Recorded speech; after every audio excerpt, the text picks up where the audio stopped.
I spent my 75th birthday eating by myself while my family used my money to go a holiday. It was intended to be a memorable 75th birthday. Something I hadn't had in years was promised to me. A little happiness, some brightness, and a chance to be appreciated once more. I then put on my clothes, I prepared food. I waited. However, the events of that day altered my perspective on everyone and everything in my immediate vicinity. I could be becoming old. I'm not blind, though. Furthermore, I'm not defenseless. I want to thank you for listening to me spill my guts before I start my narrative. Tell me in the comments what time it is and where you are listening from. I enjoy listening to you. Additionally, please click the subscribe button if you haven't already. You have no idea how much it helps me. Let me now explain what actually transpired.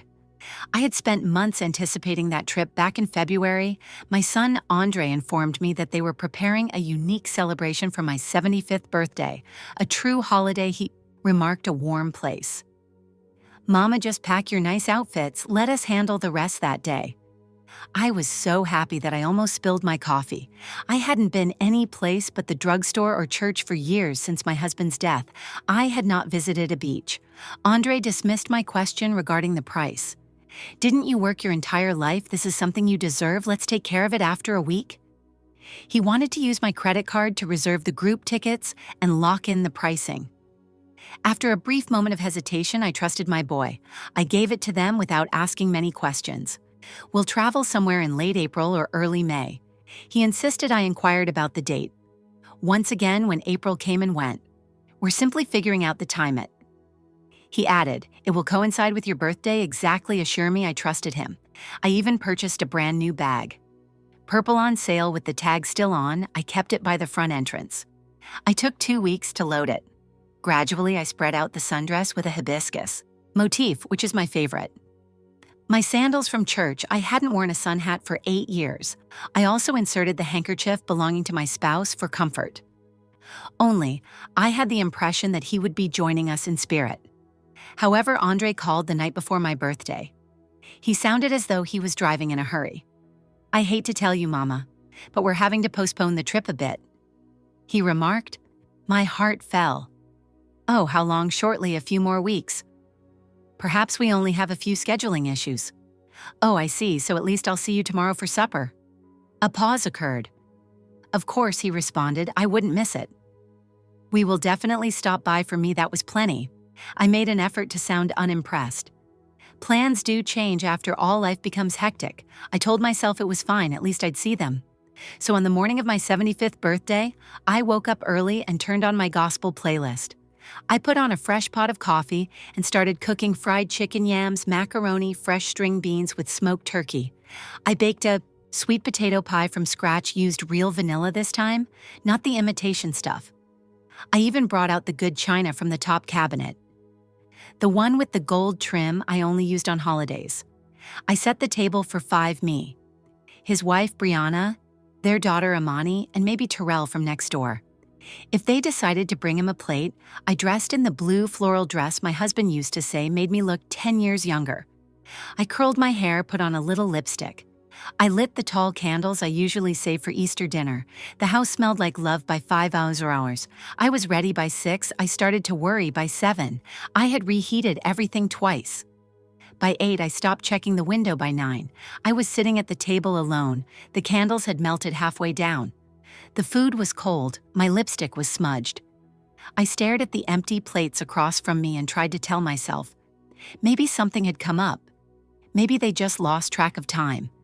Maybe the baby had an emergency. Maybe the car broke down, maybe the phone died, but I knew nobody was coming. My hand trembled as I lifted the fork. I couldn't eat much. The food didn't taste the same anymore. I took a few bites, then pushed the plate away and rested my elbows on the table. I stared at the birthday card I had bought for myself last week from the dollar store. It said, "You're still glowing in pink glitter." I thought it was cute when I saw it. Now, it just felt like a joke. I cried. Then not loudly, just quietly, the kind of crying that slips out of you when you've been holding it in. All day, my shoulders shook.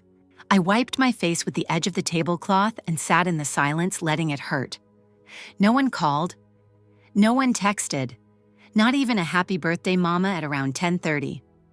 I wrapped the pie in foil and put everything in the fridge. I blew out the candles. I changed into my nightgown. I sat on the edge of the bed and looked at the purple suitcase by the door, still packed, still waiting. I turned off the light and laid down slowly, the ache in my knees a little sharper than usual. I stared at the ceiling fan as it turned the software of the blades. The only sound in the room, I folded my hands over my stomach and whispered, maybe they forgot. I tried to believe that, but somewhere deep down, I knew they hadn't forgotten, they just didn't come. The morning after my 75th birthday, I woke up to a still house, not the peaceful kind of still, the hollow kind. I sat on the edge of my bed for a long time, staring at the little purple suitcase I had packed and repacked for weeks. The tag still hung from the handle untouched. A part of me still wanted to believe the trip was simply delayed. Like Andre said, that it would happen another day, that I just needed to be patient. I went through my usual motions, brushed my teeth, tied my scarf tight, shuffled into the kitchen in my slippers. But everything felt slow, like I was dragging my bones through a dream. I made a cup of tea but didn't drink it. Opened the fridge, looked at the pie, closed it again. I didn't have the energy to warm up leftovers. The dishes from last night were still stacked in the sink. I didn't touch them either. I sat on the couch wrapped in my old knit shawl, the one Harold gave me. Before he passed, it smelled faintly like cedar and lavender. I stared at the floor for a long time, listening to the ticking clock on the wall. It was almost noon and still no calls, no texts. Not even a sorry we missed you, Mama. I held on to that sliver of hope that maybe today they'd reach out, maybe they got the day wrong. Then I heard a knock, 3 soft taps at the door. I got up slowly and peeked through the curtain. It was Terrell, sweet boy. He lived 2 doors down, always polite, always checking in on me. His grandmother raised him right. I opened the door. Hey, Miss D. He said, holding a plastic grocery bag and smiling, got you that lemon dish soap you mentioned. Oh, bless your heart. I said, stepping aside, come on in, baby.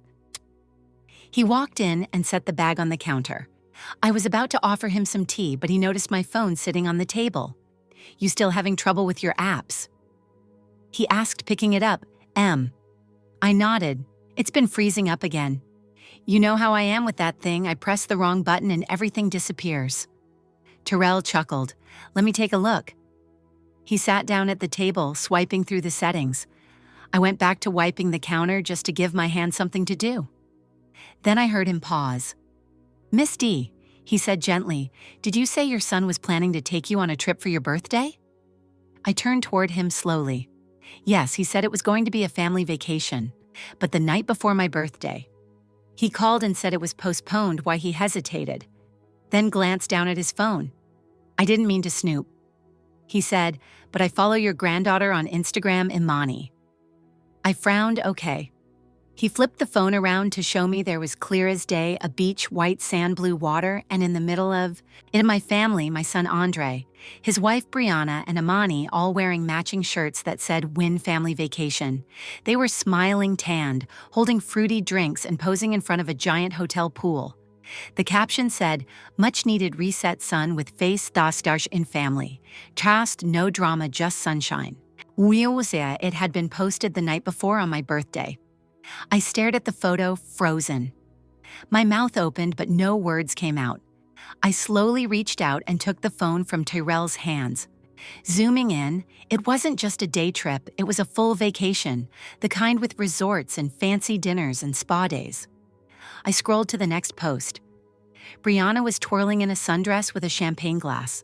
Another showed Andre laughing with a cigar in his hand. There was even a shot of Imani showing off her new gold bracelet. I scrolled and scrolled, photo after photo, but no mention of me. Not one. Tyrell sat quietly. I could tell he didn't know what to say. I swallowed the lump in my throat and set the phone down gently. They told me it was postponed. I whispered, said we'd reschedule. Said they'd come by for dinner. I felt the sting in my eyes before the tears came. I blinked fast, hoping to hold them back, but it didn't work. My shoulders trembled. I pressed my hands flat against the table to steady myself. They left me. I said they really left me. Terrell got up and knelt beside me, his voice soft. "I'm so sorry Miss D thought you knew. If I had known, it's not your fault, baby," I said, wiping my cheeks. "It's mine for believing them." He didn't argue. He just sat with me. That's what made it worse, how someone who didn't owe me a thing could sit with me in my hurt, while the ones I raised, clothed, fed, left me out like I was nothing. After he left, I sat in silence for a while. Then something in me stirred. I need to know the full truth. I turned on my old computer and logged into my email.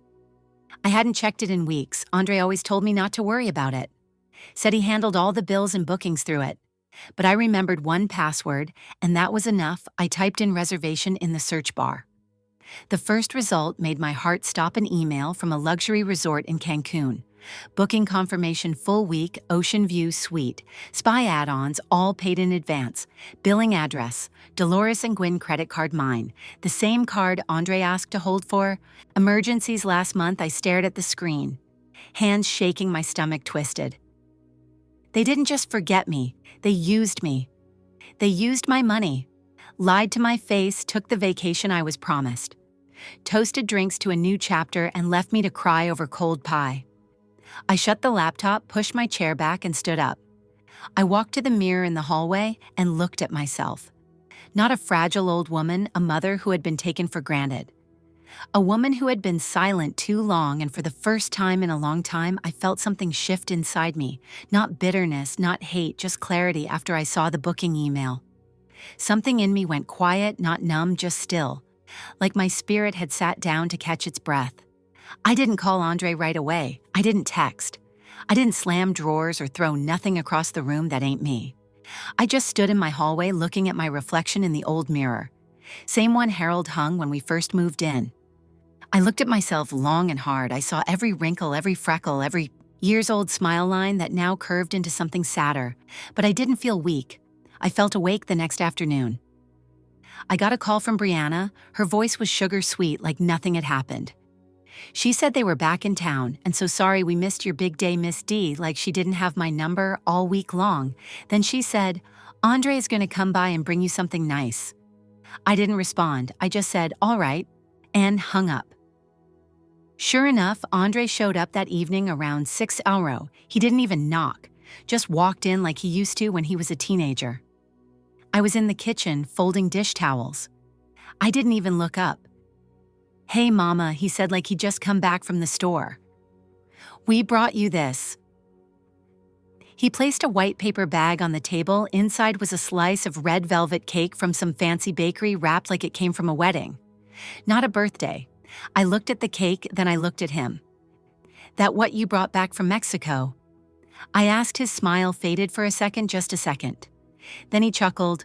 Oh, so you saw the photos. I saw everything. I said, the drinks, the hotel, the shirts, the bracelet on Imani's wrist, the steak dinner, all of it. On my birthday, Andre scratched his neck and shrugged. Mama, we didn't think you want to travel all that way. You get tired easy. That's not what you told me. It was postponed. We changed the plans last minute. He said it wasn't that deep. I stepped around the counter slowly. My voice was calm, but I could feel the heat in my chest. Use my credit card. Andre, you paid for the whole thing in my name. His head jerked back like I'd slapped him. What it wasn't like that you gave me the card for emergencies. I figured you'd be fine with it. Once you saw we enjoyed ourselves.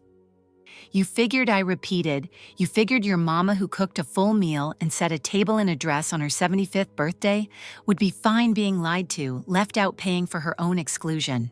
Andre looked annoyed now. Tense of Mama, it was just one birthday, you've had 74 of them. My hands trembled. I gripped the edge of the table. One birthday, I said it was the first birthday I've had without your father. And I thought maybe, just maybe, you wanted to spend it with me, not run from me. He groaned and dropped into the chair like he was exhausted. You're being dramatic. I blinked, stunned. Dramatic. Yes. He snapped. It's not like we left you with nothing. You had food. You always say you don't need much. Why is this suddenly some big crisis? I stepped back. My heart was pounding in my chest.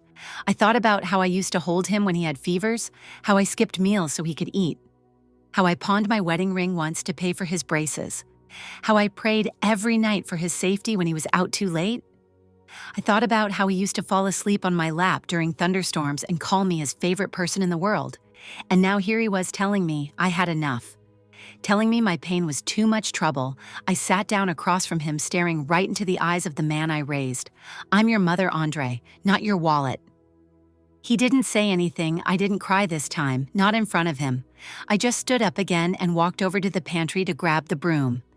"You can go," I said softly. He looked up, surprised. "Mama, I need to sweep," I said, "and I don't like sweeping around things that don't belong in my house." He stood slowly, and for a second he looked like he wanted to say something, but nothing came out. He left without another word. That night, I sat on the porch under the string lights herald, and I hung up years ago. I rocked back and forth in my chair with a blanket around my shoulders. I didn't cry, but I didn't smile either. I just let the cool air touch my face and listened to the cricket sing me a little mercy. I still loved my son, but I couldn't unsee what I saw, and I couldn't unfeel what I felt. I thought that was the end of it, that maybe we'd talk again later and smooth it out like mothers always do. But something was coming that would make me see everything clearer, and this time I wouldn't look away. I didn't go looking for trouble, I just needed a little help. A few weeks after the argument with Andre, things were tighter than usual. I was running low on groceries, and the power bill had come in higher than I expected. I didn't panic. I'd been through worse. I just figured I'd borrow a little until my check came in. Tyrell, bless his heart, had told me about a retired judge who volunteered at the community center. Nora Blake said she helped older women get access to legal advice and support. "She's sharp, Miss D," he said, "doesn't play games, you'll like her." I didn't want to bother nobody, but I called. She came over the next afternoon. Tall woman, silver gray, twist-out sharp eyes, and a no-nonsense voice that still had kindness in it. She walked in wearing slacks and flat shoes, carrying a canvas tote filled with folders. "Miss Wynne," she said, shaking my hand firmly. "You needed some assistance, just a little guidance." I replied, motioning for her to sit. "I may need to borrow a few dollars just to tide me over. I'm not behind or anything, just a bad month." She gave me a careful look. "Do you mind if I ask? Don't you have a retirement account? Any savings?" I nodded. I do, but my son's been helping me manage it." She set her tote down. "And how involved are you with that management?" Hesitated. "He's got the lock-in, he pays the bills, said he'd handle all the boring stuff. So I didn't have to worry." Nora leaned forward. "Would you mind pulling up your online banking just so we can take a quick look, make sure everything's where it should be?" I didn't want to embarrass myself, but something in her tone told me I should listen. So I opened my old laptop and let her sit beside me. Took a few tries, but I got into the account. I noticed it before she even said a word. The balance didn't look right. She scrolled through quietly, not speaking yet. I sat beside her, heart pounding, watching her face when she finally turned to me. She didn't speak like a judge. She spoke like a woman who'd seen too many stories just like mine. "Miss Nguyen," she said gently, "your account's been drained over the past year. We're talking multiple withdrawals, thousands of dollars, mostly transferred to a secondary account." I felt cold all over. That must be Andre's. He's been handling things. She tapped her finger against a line on the screen. "Look at this: jury store resort charges, electronics, even some payments labeled consulting services, but they're all routed through his personal account. Not any business account. This isn't help. This is misuse." My throat tightened. He's just been under stress. He told me things were tight. He's trying to grow something, nor gave me a look. Not cruel, not judgmental, but real Dolores. She said, calling me by my first name for the first time, "You are not a bank, and you are not here to be bled dry," while smiling through it. I blinked my lips, trembled, "But he's my son, and you're his mother." She replied, "And you are worth more than how he's treating you. You raised him. You worked hard. You don't owe him everything you've got." I sat still. My hands were folded so tight they ached. She closed the laptop gently. "You said you wanted help. I can help, but only if you're ready to stop letting your kindness be turned into a weakness." I didn't answer right away.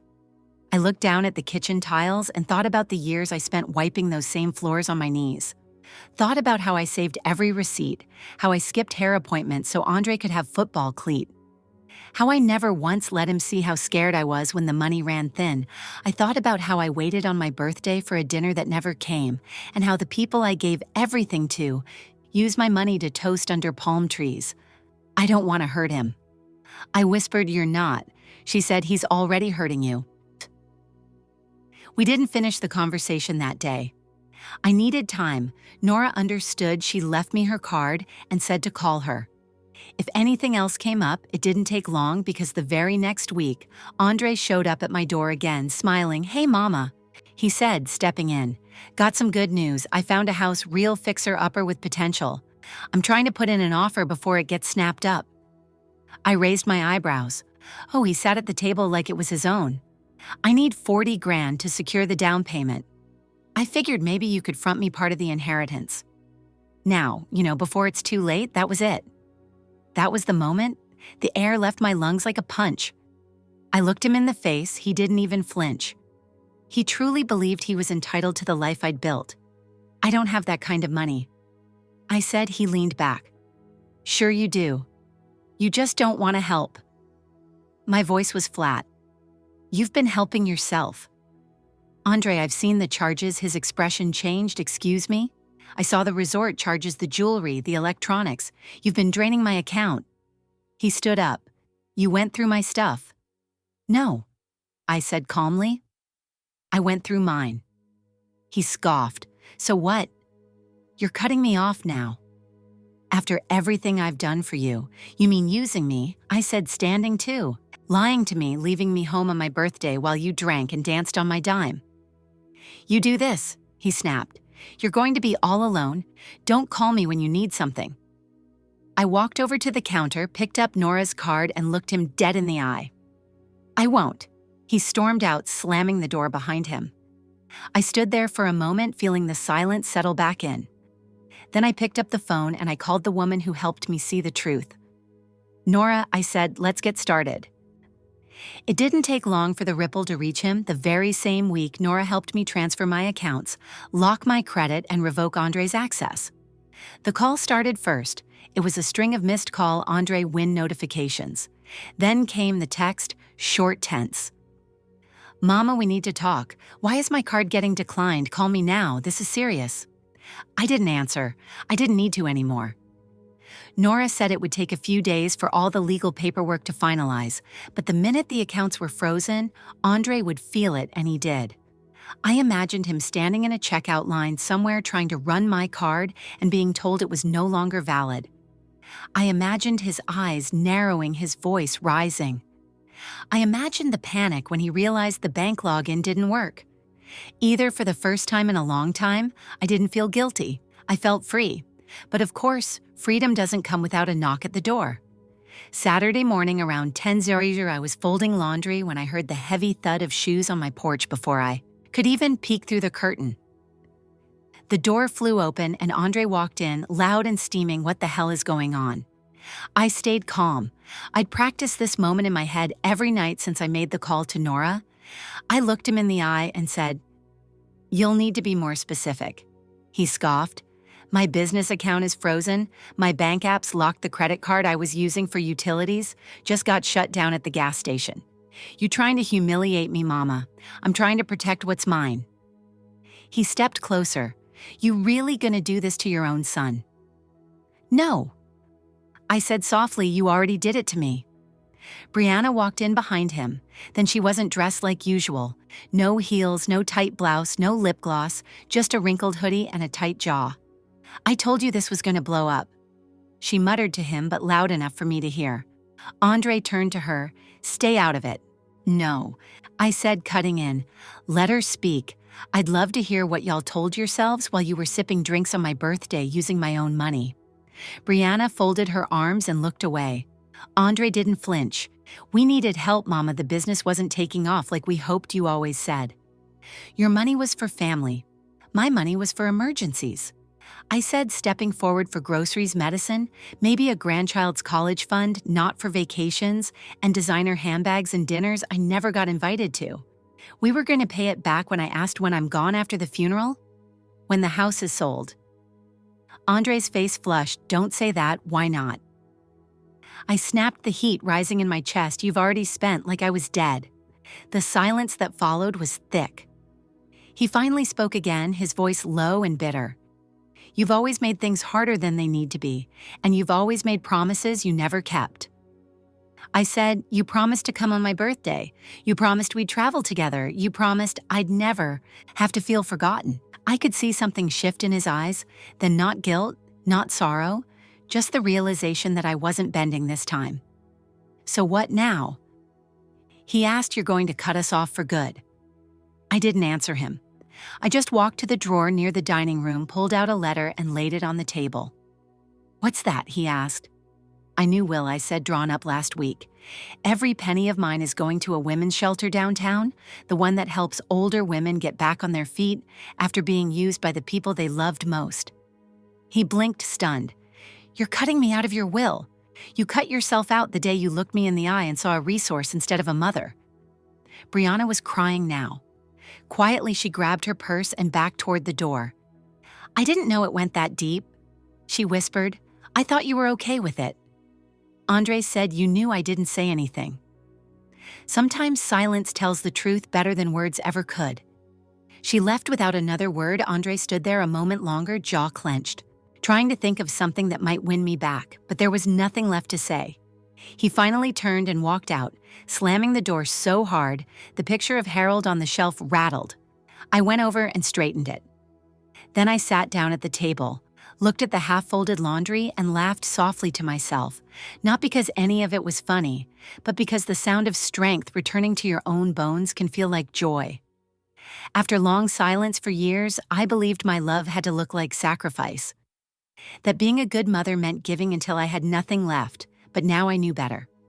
I wasn't empty. I wasn't confused. I was just done being their foundation.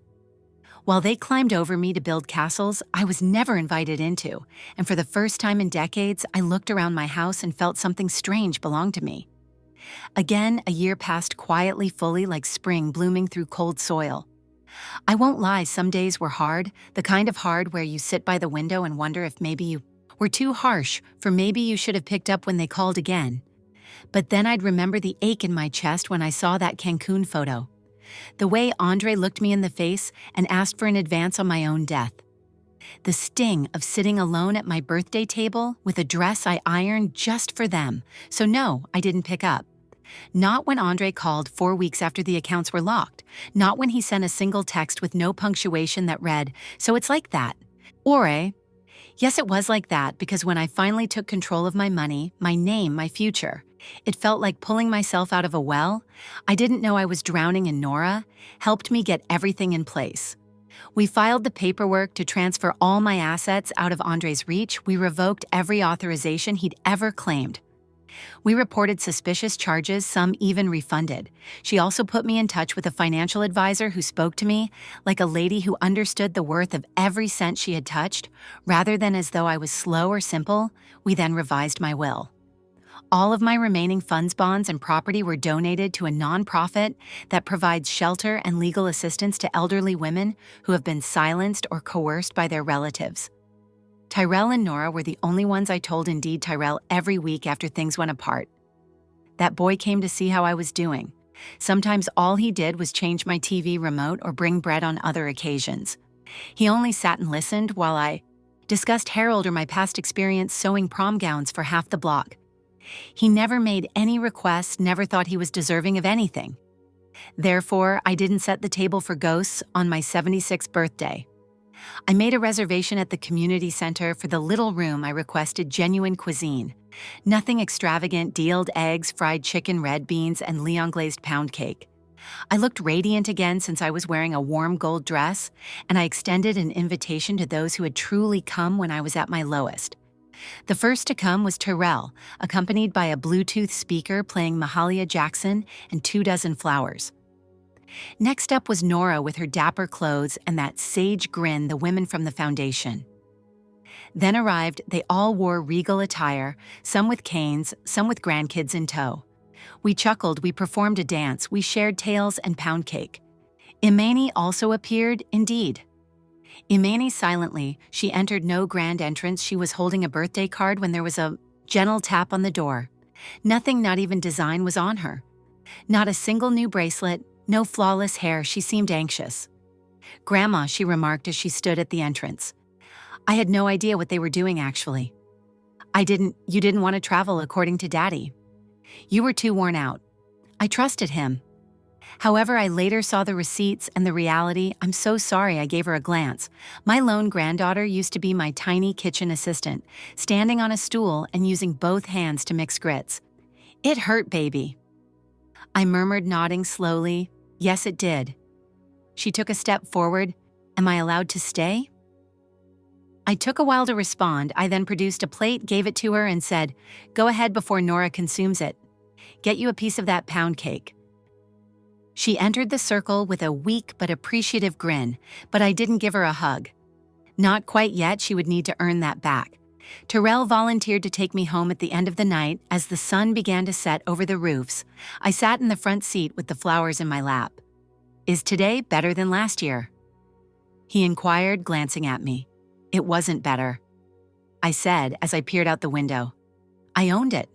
I spent a lot of time standing on the porch once we arrived home. The cold, soft breeze felt like a boon when it brushed over my skin. I considered how far I had come as I gazed out at the street. After that, I went inside, got into my robe, and brewed some tea. I kept my eyes off my phone. I didn't look for a text from Andre. I simply sat by myself at my kitchen table and grinned. Not because I was content, because I was complete. I loved them. I'm calming myself now.